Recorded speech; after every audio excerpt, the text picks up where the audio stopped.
ಕರ್ನಾಟಕ ವಿಧಾನಸಭೆಯಿಂದ ತಿದ್ದುಪಡಿಯೊಂದಿಗೆ ಅಂಗೀಕಾರವಾದ ರೂಪದಲ್ಲಿ ಮತ್ತು ವಿಧಾನ ಪರಿಷತ್ತಿನ ತಿದ್ದುಪಡಿಗಳೊಂದಿಗೆ ಅಂಗೀಕಾರವಾದ ರೂಪದಲ್ಲಿ 2024ನೇ ಸಾಲಿನ ಕರ್ನಾಟಕ ಸಹಕಾರ ಸಂಘಗಳ ತಿದ್ದುಪಡಿ ವಿಧೇಯಕ 2024ರ ವಿಧಾನಸಭೆ ವಿಧೇಯಕ ಸಂಖ್ಯೆ 3 ಪುನಃ ಪರ್ಯಾಲೋಚಿಸಬೇಕೆಂದು ಸೂಚಿಸುತ್ತೇನೆ. ಅಲ್ಲಿ ಏನು ತಿದ್ದುಪಡಿ ಏನಾಗಲಿಲ್ಲ, ಅದನ್ನ ಹೇಳ್ತೀನಿ. ನಾಮಿನೇಷನ್ 3 ಮಾಡ್ತಾ ಇದ್ವಲ್ಲ, ಅದರಲ್ಲಿ ಒಂದು SC ಅಥವಾ ST ಅಂತ ಇತ್ತು, ಒಂದು SC, ಒಂದು ST, ಒಂದು ಜನರಲ್ ಅಂತ ಮಾಡಿ ಈ 3ರಲ್ಲಿ ಒಬ್ರು ಹೆಣ್ಮಕ್ಳು ಇರಬೇಕು ಅಂತಕ್ಕಂಥದ್ದು ಒಂದು ತಿದ್ದುಪಡಿ ಇದೆ ಅಲ್ಲಿ. ಅದನ್ನ ಇಲ್ಲಿ ತಂದಿದೆ ತಿದ್ದುಪಡಿ. ಎರಡನೇದು ಬಿಸಿನೆಸ್ ಸೆಕ್ಷನ್ 20ನಲ್ಲಿ ಜನರಲ್ ಬಾಡಿಗೆ ಅಟೆಂಡ್ ಆಗದೆ ಇದ್ರೆ ಮತ್ತೆ ಅವನು ಬಿಸ್ನೆಸ್ ಮಾಡದೇ ಇದ್ರೆ ಅವನಿಗೆ ವೋಟಿಂಗ್ ಹಕ್ಕು ಬರ್ತಾ ಇರಲಿಲ್ಲ. ಈಗ ಜನರಲ್ ಬಾಡಿಗೆ ಅಟೆಂಡ್ ಆಗದೆ ಇದ್ರೂ ಕೂಡ ಬಿಸ್ನೆಸ್ ಮಾಡಿದ್ರೆ ವೋಟಿಂಗ್ ಹಕ್ಕು ಕೊಡಬೇಕು ಅಂತ ಸಲಹೆ ಮಾಡಿದ್ರು. ಅದೊಂದು ತಿದ್ದುಪಡಿ ಅಲ್ಲಿ ಎರಡಾಗಿದೆ. ಅದನ್ನೆರಡನ್ನೂ ಕೂಡ ತಂದಿದೆ. ಮಾಡೋದು ಬೇಡ, ಜನರಲ್ ಬಿಸ್ನೆಸ್ ಇದೆ, ವೋಟಿಂಗ್ ರೈಟ್ಸ್ ಇದೆ, ಬಿಸ್ನೆಸ್ ಇದೆ, ಅಲ್ಲಿ ಅಮೆಂಡ್ಮೆಂಟ್ ಮಾಡಿದೀವಿ, ಅದನ್ನು ತಂದಿದ್ದೀವಿ. ಒಟ್ಟು 3 ನಾಮಿನೇಟ್ ಮಾಡೋರು ನೀವು. 3 ನಾಮಿನೇಟ್ ಮಾಡೋದು ನೋಡಿ, ಸೌಹಾರ್ದಕ್ಕೆ ಬರೋದಿಲ್ಲ. ಬಹಳ ಕನ್ಫ್ಯೂಷನ್ ಮಾಡ್ಕೊಂಡ್ಬಿಡ್ತೀರಿ ನೀವು. ನೋಡಿ, ಸೌಹಾರ್ದಲ್ಲ, ನಾನು ಸಹಕಾರಕ್ಕೆ ಅದೇ ಹೇಳ್ತೀನಿ. ಸೌಹಾರ್ದದಲ್ಲಿ ನಾಮಿನೇಷನ್ ಬರೋದಿಲ್ಲ ನಿಮ್ಗೆ.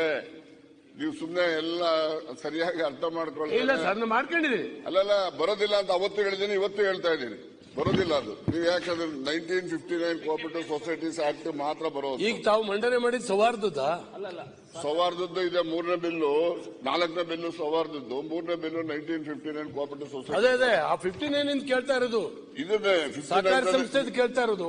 59 ಇವಾಗ ನಾನು ಪರ್ಯಾಲೋಚನೆ ತಗೊಳಕ್ಕೆ ರಿಕ್ವೆಸ್ಟ್ ಮಾಡಿದ್ರು. ಆಯ್ತು, ಸೌಹಾರ್ದದ್ದಲ್ಲ ಅದು. ಡಿಸ್ಕಷನ್ ಇಲ್ಲ ಇದಲ್ವಾ? ಡಿಸ್ಕಷನ್ ಇದೆಯಾ? ನೀವೇ ಬಿಲ್ ಪಾಸ್ ಮಾಡ್ಕೊಟ್ಟಿದ್ದೀರಿ. ಈಗ ನಾವು ಅವತ್ತು ಮಾನ್ಯ ಅಧ್ಯಕ್ಷರೇ, ಆವಾಗ ಚರ್ಚೆಗೆ ಬಂದಾಗಲೂ ನಾವು ಹೇಳಿದ್ದೀವಿ ಇದ್ರ ಬಗ್ಗೆ. ಸಹಕಾರಿ ರಂಗವಾಗಿರಲಿ, ಪ್ರಜಾಸತ್ತಾತ್ಮಕವಾಗಿರಲಿ, ಜನರು ಆಯ್ಕೆ ಮಾಡಲಿ, ಯಾರನ್ನ ಬೇಕಾದ್ರೂ ಆಯ್ಕೆ ಮಾಡಲಿ. ಮೊದಲು ಒಂದು ನಾಮಿನೇಷನ್ ಇತ್ತು, ಅದನ್ನು ಕೂಡ ತೆಗೆದಿದ್ವಿ. ಈಗ ನಾಮಿನೇಷನ್ಸ್ ಇರಲಿಲ್ಲ. ಪ್ರಾಥಮಿಕ ಸಹಕಾರ ಸಂಘಗಳಿಗೆ ನಾಮಿನೇಷನ್ಸ್ಗಳು ಇರಲಿಲ್ಲ. ಈಗ 3 ನಾಮಿನೇಷನ್ ಮಾಡಬೇಕು ಅಂತ ಹೇಳಿ, ನೀವು SC STನಾರು ತನ್ನಿ, ಮಹಿಳೆಯರನ್ನಾರು ತನ್ನಿ, ಯಾರ್ದಾರು ತನ್ನಿ, ಆದ್ರೆ ಒಂದು 3 ನಾಮಿನೇಷನ್ ಮಾಡೋದು ಅಂದ್ರೆ ಅಲ್ಲಿ ಮತದಾರನ ಅಭಿಪ್ರಾಯವನ್ನೇ ಬದಲಾವಣೆ ಮಾಡುವಂತಹ ಹುನ್ನಾರ ಈ ತಿದ್ದುಪಡಿಯಲ್ಲಿದೆ. ಇದು ಪ್ರಜಾಪ್ರಭುತ್ವ ವಿರೋಧಿ ಆಗಿರ್ತಕ್ಕಂಥ ಕಾಯ್ದೆಯನ್ನ ನೀವು ಇವತ್ತು ಮಂಡನೆ ಮಾಡ್ತಾ ಇದ್ದೀರಿ. ಹಿಂದಿಯೂ ಕೂಡ ಮಾಡಿದ್ವಿ. ನೀವೇನಂದ್ರೆ ನಮ್ದು ಮೆಜಾರಿಟಿ ಇದೆ, ಹಾಕೊಂಡು ಹೋಗ್ತೀವಿ, ನಾವು ಹೀಗೆ ಮಾಡೋರು ಅಂತ ಹೇಳಿದ್ರೆ ಏನ್ ಮಾಡೋದು? ಹೀಗೆ ನಡೆಸಬೇಕು ಅಂತ ಹೇಳಿದ್ರೆ ಈಗಾಗಲೇ ಜನ ರಿಯಾಕ್ಟ್ ಮಾಡ್ಲಿಕ್ಕೆ ಶುರು ಮಾಡಿದ್ದಾರೆ. 3 ಜನರು ನಾಮಿನೇಟ್ ಮಾಡಿದ್ರೆ ಹಾಗಾದ್ರೆ ಮತದಾನ ಯಾಕೆ? ಅಲ್ಲೊಂದು ಬೋರ್ಡ್ ಹಾಕ್ಬಿಡಿ. ಆ ಸಹಕಾರಿ ಸಂಸ್ಥೆಗೆ ಇದು ಕಾಂಗ್ರೆಸ್ ಕಚೇರಿ ಅಂತ ಹೇಳಿ ಬೋರ್ಡ್ ಹಾಕ್ಬೋದು. ಯಾಕಂದ್ರೆ ನೀವು ನಾಮಿನೇಟ್ ಮಾಡ್ತೀರಿ ಮತ್ತು ನಿಮ್ ಪಕ್ಷದ ಕೇಳಿ ಇದೆಲ್ಲ ಹೇಳಿದಿರಲ್ಲ, ಮತ್ತೆ ಚರ್ಚೆ ಮಾಡಿದ್ರೆ ಈಗ ಎಲ್ಲ ನೀವು ಹೇಳಿದಿರಿ, ಎಲ್ಲ ಚರ್ಚೆ ಆಗಿ ಒಮ್ಮೆ ಈಗ ಮತ್ತೆ ಅಲ್ಲಿ ವಿಧಾನ ಪರಿಷತ್ ಚರ್ಚೆ ಆಗಿ ಮತ್ತೆ ಚರ್ಚೆ. ಅದೇನೆ ನಾನು ಹೇಳ್ತಾ ಇದ್ದೀನಿ. ಆಯ್ತು, ಕೂತ್ಕೊಳ್ಳಿ. ಸನ್ಮಾನ್ಯ ಅಧ್ಯಕ್ಷರೇ, ವಿಧೇಯಕವನ್ನು ಅಂಗೀಕರಿಸಬೇಕೆಂದು ಸೂಚಿಸುತ್ತೇನೆ. ಕರ್ನಾಟಕ ವಿಧಾನಸಭೆಯಿಂದ ಒಂದು ಕ್ಲಾರಿಫಿಕೇಶನ್ ಬೇಕಿತ್ತು. ಮಣ್ಣೆಲ್ಲಿದ್ದೀರಿ ಚರ್ಚೆ ಆಗುವಾಗ? ಬಿಲ್ ಮೇಲೂ ಚರ್ಚೆಗೆ, ಅದೇ ಬಿಲ್ ಮೇಲೂ ಚರ್ಚೆಗೆ ಅವಕಾಶ ಕೊಡಲ್ವಾ? ಕೊಟ್ಟಿದ್ದೇವೆ. ಚರ್ಚೆ ಆಗಿ ವಿಧಾನ ಪರಿಷತ್ ಹೋಗಿ ಅಲ್ಲಿ ಚರ್ಚೆ ಆಗಿ ಮತ್ತೆ ಇಲ್ಲಿಗೆ ಬಂದಿದ್ದೀವಿ. ಸಭಾಧ್ಯಕ್ಷರ ಮಂತ್ರಿಗಳ ಹತ್ರ ಅಲ್ಲಿ ಏನ್ ಚರ್ಚೆ ಆಗಿ ಸೇರಿಸಿದ್ದೀರಿ? ಕನ್ವಿನ್ಸ್ ಮಾಡ್ಬೇಕಲ್ಲ ಸರ್ಕಾರ. ಜ್ಞಾನೇಂದ್ರ ಸರ್, ಹಂಗೆ ಪಾಸ್ ಮಾಡ್ಕೊಂಡು ಹೋಗೋದಾರೆ ಹೋಗೋದ್ರೆ ನಮ್ದೇ ಅಂತ ಹೋಗ್ಲಿ. ಇದು ಯಾವ ತರದ್ದು? ಇದು ವಾಪಸ್ ಇಲ್ಲಿ ಬರೋ ಉದ್ದೇಶನ ಅದಲ್ಲ, ಚರ್ಚೆ ಆಗಲಿ ಅಂತ. ಇಲ್ಲಿ ಚರ್ಚೆ ಆಗಿದೆ ನೋಡಿ ರಾಜಣ್ಣವರೇ, ಒಂದು ನಿಮಿಷ ಆಗುತ್ತೆ. ನೀವೇ ಚರ್ಚೆ ನೀವು ಹೆಂಗಿದ್ರು ಪಾಸ್ ಮಾಡ್ಕೊಂತೀವಿ ನಮ್ಗೆ ಗೊತ್ತಿದೆ. ನಮ್ಮ ಅನಿಸಿಕೆಯನ್ನು ಇಲ್ಲಿ ರೆಕಾರ್ಡ್ ಮಾಡೋದಷ್ಟೇ. ಒಂದು ಹತಾಶ ಪ್ರಯತ್ನ ನಮ್ದು. ನಿಮ್ಮ ಎದುರುಗಡೆ ಏನು ಮಾಡ್ಲಿಕ್ಕೆ ಆಗಲ್ಲ. ಷಡಾಕ್ಷರ ಕೂತ್ಕೊಳ್ಳಿ. ನಂಜೇಗೌಡ್ರೆ ಸರ್ ಅದ್ರ ಮಂತ್ರಿ ಇದ್ದಾರೆ ಉತ್ತರ ಕೊಡ್ಲಿಕ್ಕೆ, ಯಾಕೆ ಮಾತಾಡ್ತೀರಿ? ಅವ್ರು ಕೊಡ್ತಾರಲ್ಲ, ನೀವು ಸಮಾಧಾನದ ಕೂತ್ಕೊಳ್ಳಿ, ಎಲ್ಲ ಸರಿ ಆಗ್ತದೆ. ನಾವು ಸರಿ ಆದ್ರೆ ಎಲ್ಲ ಕೂಡ ಸರಿ. ನಾನು ಮಾಡಿದ ಬೊಬ್ಬೆ ಹಾಕುದು, ಮತ್ತೆ ನೀವು ಸುಮ್ಮನೆ ಅವ್ರಿಗೆ ಹೇಳುದು. ಸರ್, ಈಗ ನಾವು ಈಗಾಗಲೇ ಹೇಳಿದೆವು 3 ನಾಮಿನೇಷನ್ ಮಾಡೋದು. ಇದರ ಪರಿಣಾಮಗಳು ಏನೇನಾಗ್ತದೆ ಅಂತೇಳಿ. ಈಗ ಸಹಕಾರಿ ಸಂಸ್ಥೆಗಳು ಸಾಕಷ್ಟು ಡೆಪಾಸಿಟ್ ಇದೇ ವಿಚಾರನೇ ಕಳೆದ ಬಿಲ್ಲು ಮಂಡನೆ ಮಾಡಿದಾಗ ಇದನ್ನೇ ಹೇಳಿದ್ದಾರೆ. ಪರ್ಯಾಲೋಚನೆ ಇದು ರಾಜಣ್ಣವರೇ, ಇಲ್ಲಿ ನೀವು ಮಂಡನೆ ಮಾಡೋದು ಮುಂಜೂರು ಮಾಡಿದಿರಿ. ನೀವು ಅದೆಲ್ಲ ಚರ್ಚೆನೂ ಮಾಡಿದಿರಿ. ಅಲ್ಲಿ ಏನು ವಿಧಾನ ಪರಿಷತ್ನಲ್ಲಿ ಏನು ಅಮೆಂಡ್ಮೆಂಟ್ ಮಾಡಿದೆ ಅದನ್ನ ಮತ್ತೆ ನಾನು ಹೇಳೋದ್ರಿಂದ ವಾಪಸ್ ಬರಕ ಅಮೆಂಡ್ಮೆಂಟ್ ಆಗಿ ಬಂದಿದೆ. ಸದನ ಸಮಿತಿ ಮಾಡಿ ಸದನ ಸಮಿತಿಯಲ್ಲಿ ಚರ್ಚೆ ಆಗಿ ಇಲ್ಲಿ ಬಂದಿರತಕ್ಕಂಥದ್ದು 5 ನಿಮಿಷ ಮಾತಾಡ್ತಾರೆ. ಮಾತಾಡ್ಲಿಕ್ಕೆಲ್ಲ ಇದೇ ವಿಚಾರ ಏನಾಗುತ್ತೆ? ಅರ್ಧ ಗಂಟೆ ಹೇಳಿದ್ದಾರೆ. ಸಹಕಾರ ಕೊಡಬೇಕು. ಅವರೇ ಸಹಕಾರ ಮಾಡ್ಲಕತ್ತಾರ. ಅಸಹಕಾರ ಅಶ್ವಥ್ ಇದೆ ಅಂತ ಸಹಕಾರಿಗಳನ್ನ ಕೇಳ್ರಿ ಸ್ವಲ್ಪ. ಯತ್ನಾಳ್ ಅವ್ರೆ, ಏನ್ ಬೇಕಾದ್ ನೀವು ಹಿಂಗ್ ಮಾಡ್ಕೊತ ಹೋದ್ರೆ ಎಲ್ಲಾರು ಮಲ್ಟಿ ಸ್ಟೇಟ್ ಹೋಗ್ಲಾಕತ್ತಾರೆ. ನಿಮ್ಮಲ್ಲಿ ಯಾರೂ ಉಳಿದಿಲ್ಲ, ಎಲ್ಲಾರು ಮಲ್ಟಿ ಸ್ಟೇಟ್ ಹಾಕ್ಬಿಡ್ತಾರೆ ಅಧ್ಯಕ್ಷ.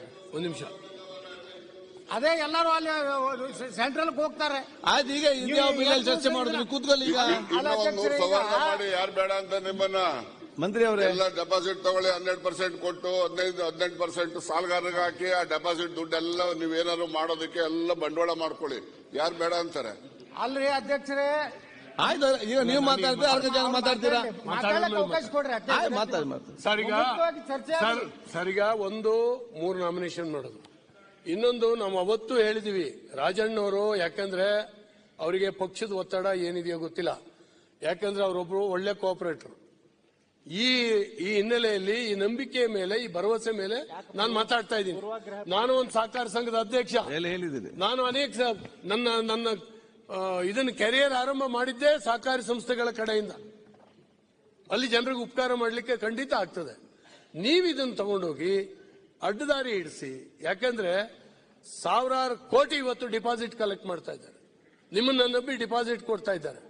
ನಾಳೆ 3 ಜನರನ್ನು ನಾಮಿನೇಟ್ ಮಾಡಿ ಯಾವನ ಆಗಬಾರ್ದಾಗಿರ್ತಕ್ಕಂಥವನು ಅಲ್ಲಿ ಅಧ್ಯಕ್ಷ ಕೂತ್ಕೊಂಡು ಅದು ಪೂರ್ತಿ ಹಳ್ಳ ಹಿಡಿಸಿದ್ರೆ ನಾಳೆ ಆ ಡಿಪಾಸಿಟರ್ಸ್ ಗತಿ ಏನಾಗುತ್ತೆ? ನೀವು ಹೀಗೆ ಮಾಡ್ತಾ ಇದ್ದಾಗೇನೆ ಡಿಪಾಸಿಟರ್ಸ್ ವಾಪಸ್ ಹಿಂದಕ್ಕೆ ಹೋಗ್ತಾರೆ. ಅನೇಕ ಸಂಸ್ಥೆಗಳು ಇವತ್ತು ಸ್ತಬ್ಧ ಆಗ್ತವೆ. ಈ ದೃಷ್ಟಿಯಿಂದ ದಯವಿಟ್ಟು ನೀವು ಪುನರಾಲೋಚನೆ ಮಾಡಬೇಕು. ನೀವು ಇದನ್ನ ನಾಮಿನೇಷನ್ ಮಾಡಬೇಡಿ. ನಿಮ್ಗೆ ಹೆಂಗಿದ್ರು 136 ಜನರನ್ನ ಆಯ್ಕೆ ಮಾಡಿ ಕಳಿಸಿದ್ದಾರೆ ಜನ. ಸಾಕು, ಈ ಮೆಜಾರಿಟಿ ಆಧಾರದ ಮೇಲೆ ಚೆನ್ನಾಗಿ ನಿರ್ವಹಣೆ ಮಾಡ್ರಿ. ಈ ರಾಜ್ಯನ ಚೆನ್ನಾಗಿ ನಡೆಸಿ, ಸುಭಿಕ್ಷೆ ಮಾಡಿ, ಜನರ ಹತ್ರ ಶಿಫಾರಸು ಪಡೀರಿ.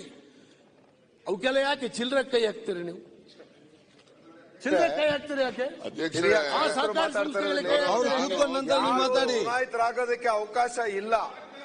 ಅವ್ರಿಗೆ ಸರ್ಕಾರ ಅವ್ರು ಮಾತಾಡಿ ಮುಗಿಸ್ಲಿ, ಮತ್ತೆ ನೀವು ಮಾತಾಡಿ. ಇದನ್ನ ನೀವು ಸ್ವಾಗತಿಸಬೇಕು. ವಿರೋಧ ಮಾಡ್ತೀರಾ ನೀವು? ನಂಬಿಕೆ ಇಲ್ವಾ? ಅವ್ರು ಮಾತಾಡಿ ಮುಗಿಸ್ಲಿ, ಮತ್ತೆ ನೀವು ಮಾತಾಡಿ. ನಂಬಿಕೆ ಇಲ್ವಾ? ಅವರು ಈ ಕ್ಷೇತ್ರದಲ್ಲಿ ಬರ್ಬೋದು. ನರೇಂದ್ರ ಸ್ವಾಮಿ ಅವರೇ, ನೀವು ಮಾತಾಡ್ರಿ. ನರೇಂದ್ರ ಸ್ವಾಮಿ ಅವರೇ, ಎಷ್ಟಿ ಇದೆ, ನರೇಂದ್ರ ಸ್ವಾಮಿ ಮಹಿಳೆ ಇದೆ. ಎಲ್ಲಿ ಮಂತ್ರಿಗಳಿದ್ದಾರೆ ಉತ್ತರ ಕೊಡ್ಲಿಕ್ಕೆ?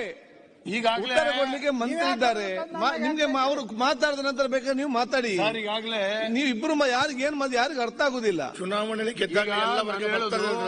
ಅವ್ರು ಹೇಳಿದ್ರು ಬಿಲ್ ಬಗ್ಗೆ ಮಾತಾಡಿ. ಯಾವುದೋ ಕೆಲವು ಕ್ಯಾಟಗರಿಯವರು ಎಲೆಕ್ಟ್ ಆಗ್ಲಿಕ್ಕೆ ಸಾಧ್ಯ ಇಲ್ಲ, ಅದಕ್ಕಾಗಿ ನಾವು ನಾಮಿನೇಷನ್ ಮಾಡಬಹುದು ಅಂತ. ಇದರಲ್ಲಿ ಈಗಾಗಲೇ ಎಲ್ಲಾ ಕ್ಯಾಟಗರಿಗಳು ಇದಾವೆ. ಚುನಾಯಿತರಾಗುವಂತ ಸಂದರ್ಭದಲ್ಲೇ ಕ್ಯಾಟಗರಿಯನ್ನ ಮಾಡಿದ್ದಾರೆ. ಅದರಲ್ಲೇ ಇದೆ, ಅದರಲ್ಲಿ ಎಲ್ಲರೂ ಕೂಡ ಬರ್ತಾರೆ. ಆದ್ರಿಂದ ಇದು ಅವ್ರ ಮಂತ್ರಿ ಕ್ಲಾರಿಫಿಕೇಶನ್ ಅವರ ಒಂದು ಕ್ಲಾರಿಫಿಕೇಶನ್ ಕೇಳಿದ್ಮೇಲೆ ಮುಂದುವರಿಸಿರುತ್ತೆ. ನೀವು ನಿಜಕ್ಕೂ ಕೂಡ ಈ ರಿಸರ್ವೇಶನ್ ನಲ್ಲಿ ಪೂರ್ತಿ ಪ್ಯಾರ ಓದಿ ಇದನ್ನು 3ರಲ್ಲಿದೆ. 3 ಜನ ನಾಮಿನೇಷನ್ ಏನ್ ಮಾಡ್ತಾರೆ, ಒಂದು SC ಮಾಡ್ತಾರೆ, ಒಂದು ST ಮಾಡ್ತಾರೆ, ಇನ್ನೊಂದು ಜನರಲ್ ಮಾಡ್ತಾರೆ. ಈ 3 ಜನರಲ್ ನಲ್ಲಿ ಒಬ್ರು ಮಹಿಳೆ ಇರ್ತಾರೆ ಅಧ್ಯಕ್ಷರೇ. ಅದಾದ ಮೇಲೆ ಯಾರಿಗೆ ನಾಮಿನೇಷನ್ ಮಾಡಲಿಕ್ಕೆ ಅರ್ಹತೆ ಬರ್ತದೆ ಅಂದ್ರೆ ಯಾರು ನಾಮಿನೇಷನ್ ಮಾಡ್ತಾರೆ ಆ ಸಮಿತಿನಲ್ಲಿ ಯಾರು ಅನ್ರೆಪ್ರೆಸೆಂಟೆಡ್ ಕಮ್ಯುನಿಟಿ ಇದಾವೆ ಅದನ್ನ ಇದರಲ್ಲಿ ಬರಬೇಕು ಅಂತಕ್ಕಂಥದ್ದು ಒಂದು ಪ್ರಮುಖವಾದ ಅಂಶ ಇದೆ. ಎರಡನೇದು, ಈ ರೀತಿ ನಾಮಿನೇಷನ್ ಆದವರು ಯಾರು ಕೂಡ ಆಫೀಸ್ ಬೇರರ್ ಇದಕ್ಕೆ ಆಗ್ಲಿಕ್ಕೆ ಅವಕಾಶ ಇಲ್ಲ. ಇದು ವೋಟಿಂಗ್ ಇದೆ, ಅವನ ಆಫೀಸ್ ಇವರೆಲ್ಲ ಅಧ್ಯಕ್ಷ ಆಗ್ತಾರೆ ಅಂತೇಳಿ ಅಧ್ಯಕ್ಷ ಆಗ್ಲಿಕ್ಕೆ ಯಾವುದೇ ಪದಾಧಿಕಾರಿ ಆಗ್ಲಿಕ್ಕೆ ಅವರಿಗೆ ಅರ್ಹತೆ ಇಲ್ಲ.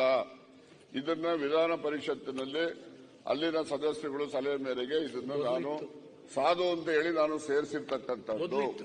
ಒಂದ್ ನಿಮಿಷ ಸರ್, ಮುಗಿಸಿ ನಾನು ಮುಗಿಸ್ತೀನಿ. ಮತ್ತೆ ನಮ್ಮ ಊರಿನಲ್ಲಿ ಒಂದು 50 ಜಾತಿ ಉಂಟು. ಅನ್ರೆಪ್ರೆಸೆಂಟೆಡ್ ಕಮ್ಯುನಿಟಿ ಅಂತ ಹೇಳಿದ್ರೆ ಆ 50 ಜನರನ್ನ ಮಾಡಕ್ ಬರಲ್ಲ.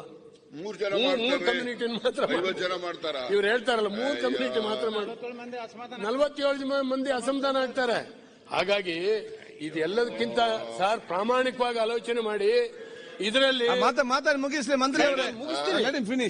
ಮುಗಿಸ್ತೀನಿ ರಾಜಣ್ಣ ಅವರೇ. ನಾನು ಹೇಳೋದು ಸರ್, ಎಲ್ಲಾನು ದಯವಿಟ್ಟು ನಾವು ಒಂದು ಒಳ್ಳೆ ವ್ಯವಸ್ಥೆ ನಡೆದಿದೆ.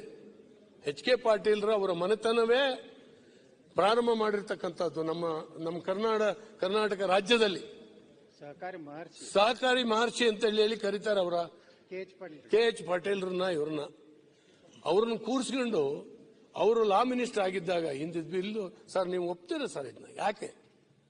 ಯಾಕೆ ಪ್ರಜಾಪ್ರಭುತ್ವದ ಆಧಾರದ ಮೇಲೆ ಅವತ್ತು ಕೂಡ ಮಾಡಿದ್ರು. ಈಗಾಗಲೇ ಶತಮಾನೋತ್ಸವ ಆಗಿ ಸುಮಾರು 110 ವರ್ಷ ಏನಾಯ್ತು ನಿಮ್ಮ ಇದರಲ್ಲಿ ಪ್ರಾರಂಭ ಮಾಡಿ ಹುಲಿಕೋಟೆನಲ್ಲಿ. ಹಾಗಾಗಿ ನನ್ನ ವಿನಂತಿ ಇಷ್ಟೇನೆ, ರಾಜಕಾರಣ ಬಿಟ್ಟು ಯೋಚನೆ ಮಾಡಬೇಕು ಸಹಕಾರಿ ರಂಗದ ಬಗ್ಗೆ ಅಂದ್ರೆ ಇದನ್ನ ತೆಗಿಬೇಕು.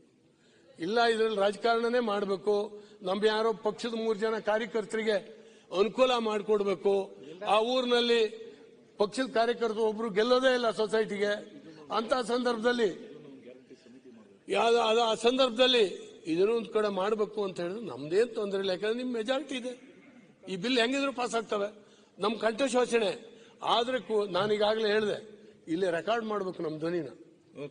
ಯಾಕೆಂದ್ರೆ ನಾವೆಲ್ಲ ಸಹಕಾರಿಗಳು, ಆ ರಂಗದಿಂದ ಬಂದಿರತಕ್ಕಂಥವ್ರು. ನಾವು ಕೂಡ ಹೇಳಲಿಲ್ಲ, ಯುನಾನಿಮಸ್ ಆಗಿ ಬಿಲ್ ಪಾಸ್ ಆಯ್ತು, ನೀವೇನ್ ಮಾಡ್ತಾ ಇದ್ದೀರಿ ಅಂತ ಹೇಳಿ ನಾಳೆ ರಾಜ್ಯದ ಜನ ನಮಗೆ ಪ್ರಶ್ನೆ ಮಾಡಬಾರದು ಅನ್ನೋ ಕಾರಣಕ್ಕಾಗಿ ಇದನ್ನ ಹೇಳಿದೀನಿ.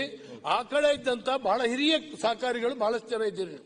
ನೀವು ಆತ್ಮವಂಚನೆ ಮಾಡ್ಕೊಳ್ಬೇಡಿ. ಒಂದು ಪ್ರಜಾಪ್ರಭುತ್ವದ ರೀತಿಯಲ್ಲಿ ಈ ಸಂಸ್ಥೆಗಳು ನಡೀಲಿ, ಚೆನ್ನಾಗಿ ನಡೀಲಿ.